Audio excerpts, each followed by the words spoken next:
He's half Muggle, half wizard, right? Yeah.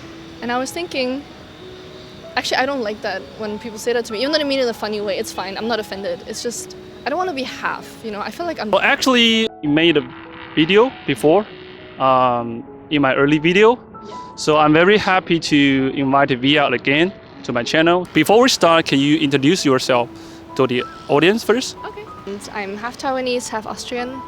And I spent my childhood in Europe, and I've just moved to Taiwan pretty recently, and I'm working and living here right now. And I ran into Jay and Cindy a couple of months ago. I think it's 3 months ago. Yes, 3 months ago. Yeah. And I was just on a lunch break, so that was a coincidence. But today, we actually wanted to hang out again, and I'm very happy that you invited me back, because, yeah, it was just good to talk to you guys. You asked some really insightful questions, and I went down the rabbit hole of watching all of your videos too. So it's pretty inspiring.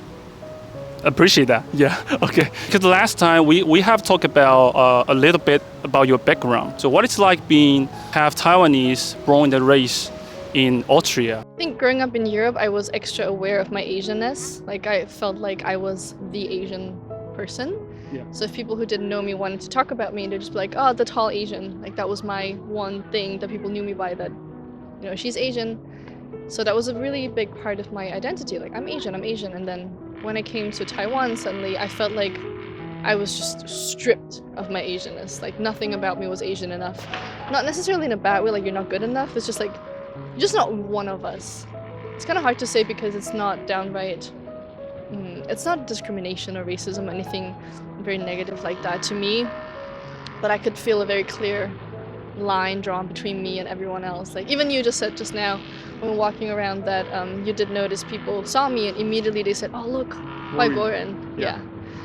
So there's always a barrier between us, and it's just been flipped. So essentially wherever I go, I'm a foreigner. I grew up as a foreigner. I moved here. I thought I would be at home here, but I'm still a foreigner, and I don't think that's ever going to change at this point. So I'm making my peace with it. Well, but that sounds pretty sad. I mean, a little bit. Right? I mean, some identity stuff, sometimes I feel a bit confused. Like, I don't really see a group of people. I don't arrive at an airport and I'm like, I'm home, and people look at me like, oh yeah, she's one of us. Like, no one looks at me that way. I'm always other. In Europe, I tend to feel that has some... The connotation with foreigner is more negative. When you say we're like Ausländer, it's... a lot of people will think of people that they took our jobs, you know, they look at you that way, and it's a little unpleasant. Whereas in Taiwan, I feel like the connotation leans a lot more positive, and they are more interested and excited, and they want to ask you a lot of questions. But you're definitely always a foreigner. So, but in Taiwan, I do feel like there's more curiosity rather than fear and discrimination, at least from what I've experienced. So that's the difference. But yes, it is a little sad sometimes because I don't feel quite at home or like I blend in anywhere. How do you see yourself? I mean, as a teenager, because I think maybe you have like identity crisis, yeah, especially. Yo, he just went there. Yeah. Wow. Yeah, especially if you were younger, I guess. No, you make a very good point. I'm just looking at my friend. Yeah.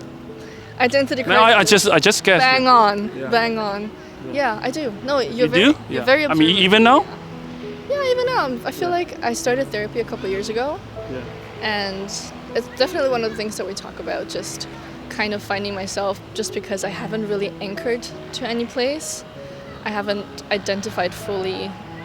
Like fully white or fully Asian, or just 50-50? And I feel like I'm getting to the point where I don't want to choose. I feel like I can just be a bit of everything. And ultimately, I think in the future, a lot of people are going to be more like that because we travel more. We have babies all over the world now with people that aren't necessarily from the same places that we are from.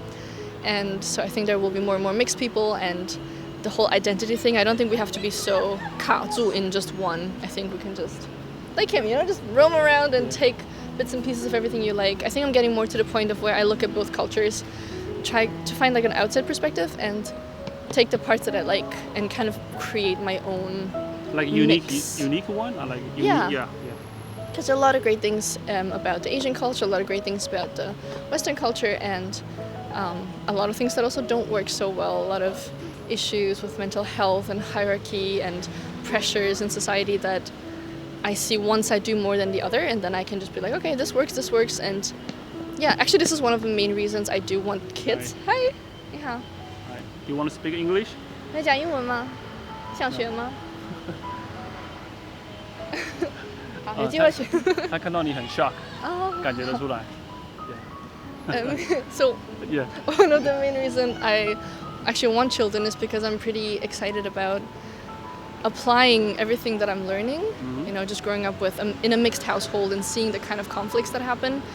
And I hope to apply all the things that I learned through that and through therapy, through introspection, and just kind of reviewing my own life, and hopefully create a life and give my children a life that is full of kindness, but still, you know, you still don't let the kids chill too much. I'm sorry, I don't know how to put that exactly, but just find a good mix to provide a life that will nurture them to be kind, happy people that will prosper in whatever way that they choose.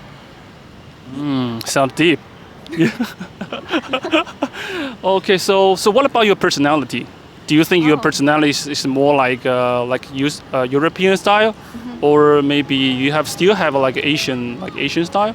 Oh, what do you mean by Asian style? Maybe like a traditional part, maybe Taiwanese culture, because your mom is from Taiwan, right? So I'm curious about the education, maybe influence you a little bit. Okay, great question. I think I go through phases and eras in general. Like, I had a more crazy goth era when I was younger, and now I'm more like a grown-up, wholesome, chill, baoso area. Sorry, I meant era. You mean in Taiwan? Yes, Yeah. but in terms of personality, I feel like there's so many parts that all of us have with regards to personality. Just think about how you change your behavior and your voice and your mannerisms when you talk to a small child or a dog. Like, your voice shifts a little bit, right? You go up like, oh, you're kind. Like, even just now when we talked to the kids, both of us, we went up. Yeah, the personality will be a little different. Yeah. We always vibe with whatever's around us. So I feel like that part, I have a lot of both. So I definitely have a part that's very, something that I would classify as more European, even though I also want to be careful with that because I don't think it's exclusive to cultures. But what I see more often in European culture is more like sarcasm, dark humor, cynicism.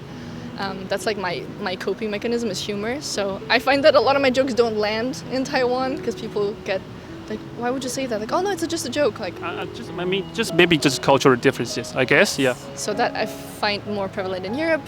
So that's that side, and then I have a very, bright, lively side of me that's more bubbly. And I feel like that might be more Asian. Like, typically people would consider that more Asian. But I definitely go back and forth. And I notice, and my friends tell me that I change. My voice changes depending on who I'm talking to. And like, I find that I adapt. But they're all true.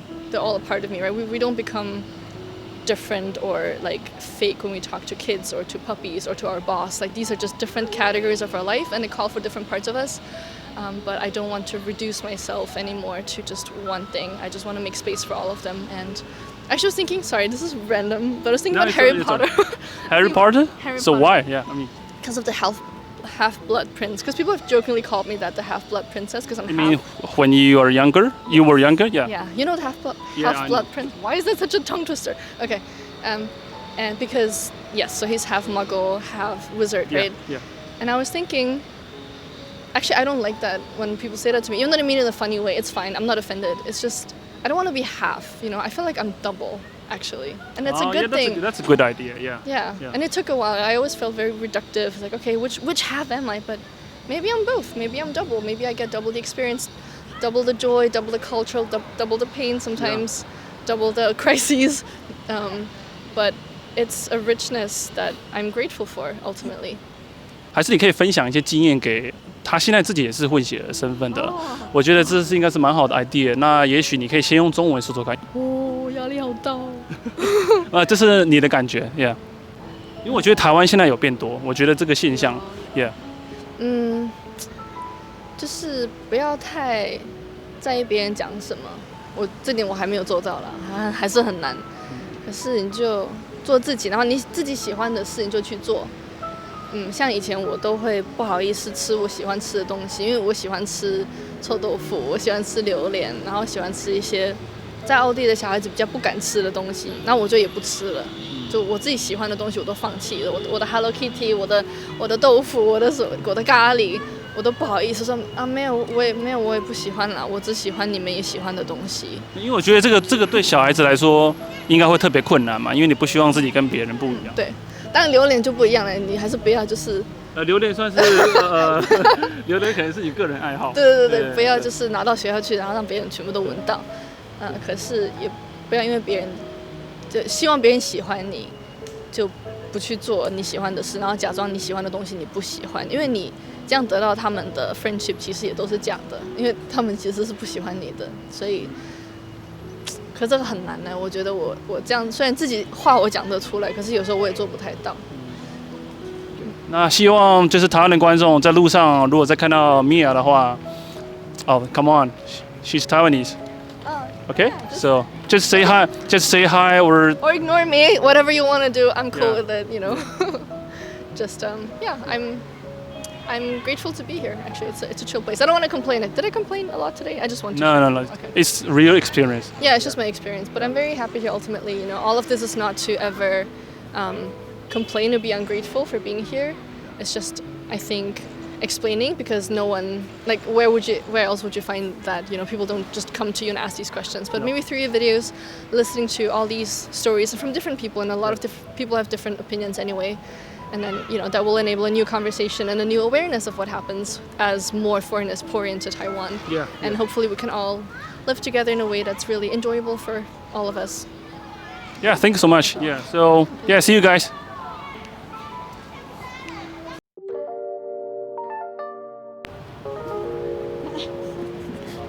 Hello， 等一下哦。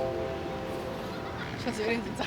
有点紧张，我都觉得很紧张，但就没有接访，可以了哈。OK。